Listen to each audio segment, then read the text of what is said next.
Hello everyone, আসসালামু আলাইকুম। সবাই কেমন আছেন? সবাইকে ওয়েলকাম করছি আওয়ার স্টোরি আমাদের গল্পতে। আমি উর্মি, কানাডার ক্যালগারি শহর থেকে। আর আজকে আমার ফ্রেন্ডের বড় বোনের ভাগ্নে, আমার ভাগ্নে আসছে আমার সাথে দেখা করতে, আন্টির সাথে দেখা করতে আসছে ও। সো এই তো ওর সাথে আপনারা তো প্রথম পর্ব দেখলেন, আর আজকে ডিসকাস করব কেন ক্যালগারিতে আসবেন না। দেখা গেছে যে নতুন যারা আসবে তাদেরকে আজকে এটা একটা ধারণা দিব যে এই যে সবকিছুর দ্রব্যমূল্যের দাম, তারপর হচ্ছে রেন্ট প্লাস হচ্ছে হাউস প্রাইস, সবকিছু মিলাই যে সিচুয়েশনটা এখন কানাডাতে, সো আসলে কেন আসা উচিত হবে না কানাডাতে, সেটাই আজকে ডিসকাস করবো আপনাদের সাথে। তুমি কি বলবা যারা কিনা নতুন আসতে চাচ্ছে, হ্যাঁ তাদেরকে তুমি কি বলবা, আসা কি উচিত? এরকম এই যে এখন যে অবস্থা কানাডার সিচুয়েশন, যে তোমার কি মনে হয় যে তুমি তো 1 বছর 2.5 বছর আগে যেরকম সিচুয়েশন ছিল এখন তো অনেক বেড়ে গেছে সবকিছুর প্রাইস।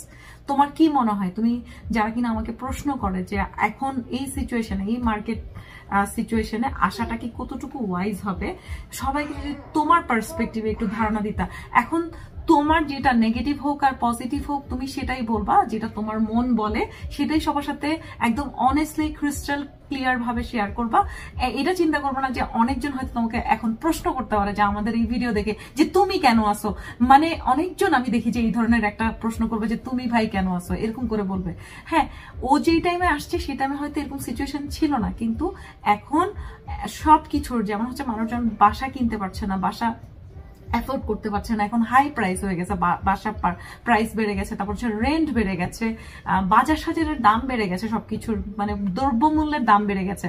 সো সবকিছুর চিন্তা করে তুমি সবাইকে বলো যে আসাটা কতটুকু ওয়াইজ হবে, আর আসলে কি কি প্রিকশনারি নিয়ে আসা উচিত। আমি ভিডিও আগেও বলেছিলাম যে ইকোনমিটাই এখানে মূল ফ্যাক্টর। এখানে আমি যখন 1.5 বছর আগে এসেছিলাম ডিফারেন্ট সিচুয়েশন ছিল। আমি যখন এই সিটি নিয়ে রিসার্চ করি তখন ওইখানে ইন্টারনেট লেখাই ছিল নর্মাল রেন্ট 400 to 600, ওরকম টাইপের একজন মিডিয়াম লেভেলের একটা বাসা আপনি উঠতে পারবেন। সেম জিনিস এখন এই 700 to 800 হয়ে গেছে। সো আপনি যদি দেখেন 700 to 800 দিয়ে আগে লাস্ট ইয়ার কম্পেয়ার করলে খুব ভালো বাসা পেতেন, তো এখন এই ভালো তো তেমন একটা দূরের কথা, বাট দেখা যাবে কোনো না কোনোভাবে কম্প্রোমাইজ করে থাকতে হচ্ছে, either the price or the place, এই দুইটাই ফ্যাক্টর মূলত।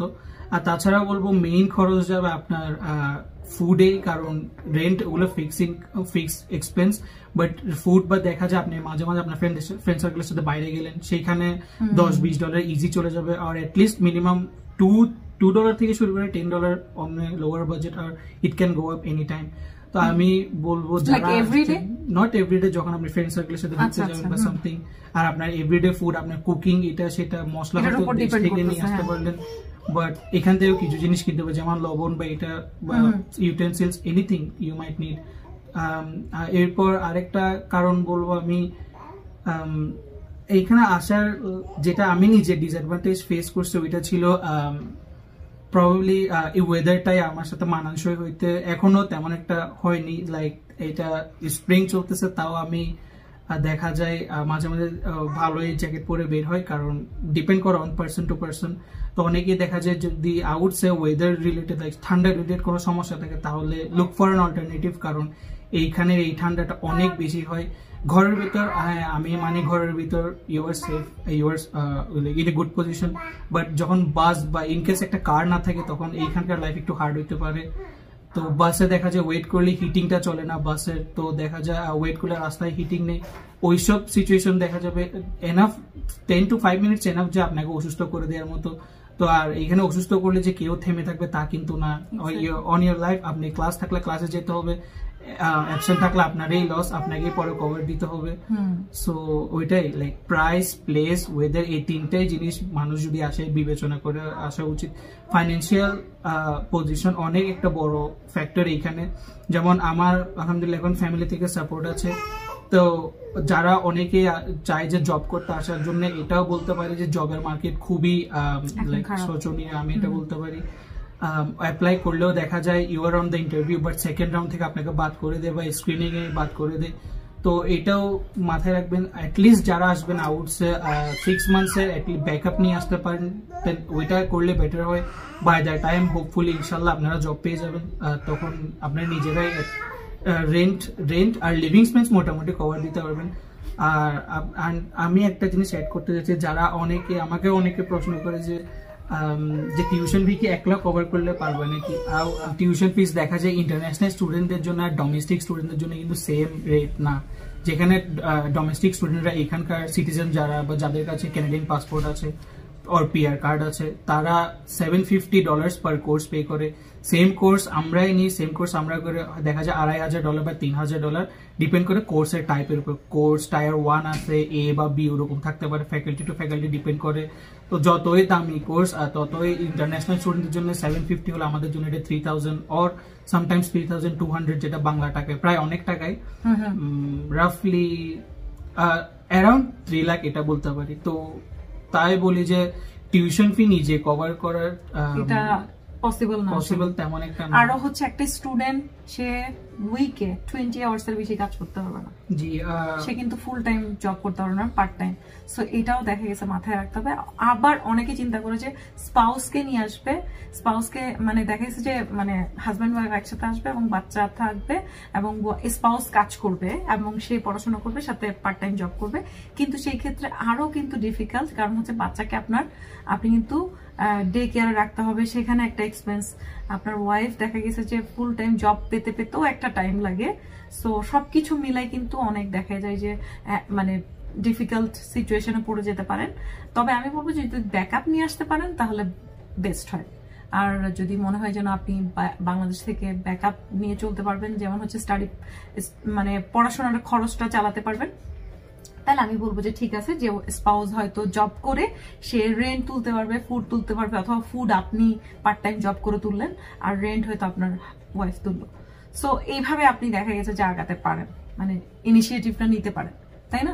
অফকোর্স মেইনলি ওই 6 মান্থসে যা অ্যাডজাস্ট হওয়ার জায়গা চেনার সব ওইটা ট্যাকেল দিতে পারলে ফাইন্যান্সিয়ালি মেন্টালি, দেন মোটামুটি এই দেশ হয়তো ভালো লাগতে পারে ইন কেস অন্য কোনো সিচুয়েশন যদি অ্যারাইজ না হয়। বাট সবসময় ওই জিনিসটাই খেয়াল রাখতে হবে, দিন শেষে সবই নিজের দায়িত্ব। সিমেন্ট বিল থেকে শুরু করে খানা থেকে শুরু করে সবকিছুই নিজের উপর, একদম নিজের, কারোর উপর রিলাই করা যাবে না। তাছাড়া আরো একটা জিনিস মাথায় রাখতে হবে, যেটা আমি উইন্টারে ফেস করছি, সেটা হলো পাবলিক ট্রান্সপোর্ট সবসময় কনসিস্টেন্ট না। দেখা যাবে গুগল ম্যাপসে দেখাচ্ছে it is 10 minutes late, but আপনি গিয়ে দেখলেন 5 মিনিটস আগে বাসটা চলে গেল, দেন ওইটা আপনার হোল ডে রুইন করতে পারে, পুরো দিনের প্ল্যানটাই নষ্ট করতে পারে। তো ওইসব জিনিস বিবেচনা করেও আসবেন, কারণ এখানকার পাবলিক ট্রান্সপোর্টও মাঝে মাঝে ডিস্টার্ব হয়, ওদের প্ল্যানও মেইনটেনেন্স থাকে। এইটাই মূলত এই শহরের যা ডিসঅ্যাডভান্টেজ আমি লাস্ট 1.5 বছর ফেস করলাম। বাট হোপফুলি যারাই আসবেন ভালো করে চিন্তা ভাবনা করে আসবেন, আসলে সমস্যাগুলো কাটিয়ে উঠতে পারবেন। যে আমিও যা পারি, যেটুকু পারি নিজে ট্রাই করি কাটানোর, বাকিটা আল্লাহর উপর ইনশাআল্লাহ। আচ্ছা, thank you so much Eric. আশা করছি আপনারা এতক্ষণ আমাদের এই ডিসকাশন গুলো শুনে বুঝতে পারছেন যে আসলে কেন আসা উচিত হবে কি হবে না। আসলে আপনি যদি এটা টোটালি আপনার উপর, আপনি যদি মনে করেন যে ঠিক আছে আমি এখানে এসে সেট হতে পারবো, 6 মাসের ব্যাকআপ নিয়ে আসতে পারবো, তাহলে টোটালি আপনি you are most welcome, right? You are most welcome. আপনি আসতে পারেন। আপনি দেখা গেছে যে এই জিনিসগুলো আমরা যা অবস্ট্রাগল গুলো ফার্স্ট ভিডিওতে এবং সেকেন্ড ভিডিওতে আমরা ডিসকাস করেছি, সবকিছু যদি আপনার কাছে মনে হয় যেন এগুলো কোনো ব্যাপার না, সো মোস্ট ওয়েলকাম। আপনার দেখা গেছে যে আপনি এখানে এসে আপনার হয়তো ওরকম প্রবলেম ফেস করতে হবে না, তবে যে প্রবলেমগুলো ফেস করবেন সেগুলো মাথায় রেখে তারপর আগাবেন। সো এই আর কি। অনেকেই অনেক প্রশ্ন করেন, আসলে সেই প্রশ্নগুলো নিয়ে আমি যখনই এরকম যারা কিনা নতুন স্টুডেন্ট, যারা কিনা এখনো পড়াশোনারত আছে, তারপর হচ্ছে যে কিনা আমাকে অথেন্টিক অ্যান্সার দিতে পারবে, তার সাথে কিনা আমি এই বিষয় নিয়ে ডিসকাস করেছি। আশা করছি আপনাদের আজকের ভিডিওটা অনেক হেল্পফুল হবে। সবাই অনেক অনেক ভালো থাকবেন, সুস্থ থাকবেন। আজকের ভিডিওটা এখানে শেষ করছি। আল্লাহ হাফেজ। ভালো থাকবা, বাংলাদেশে গিয়ে এনজয় করো ইনশাআল্লাহ।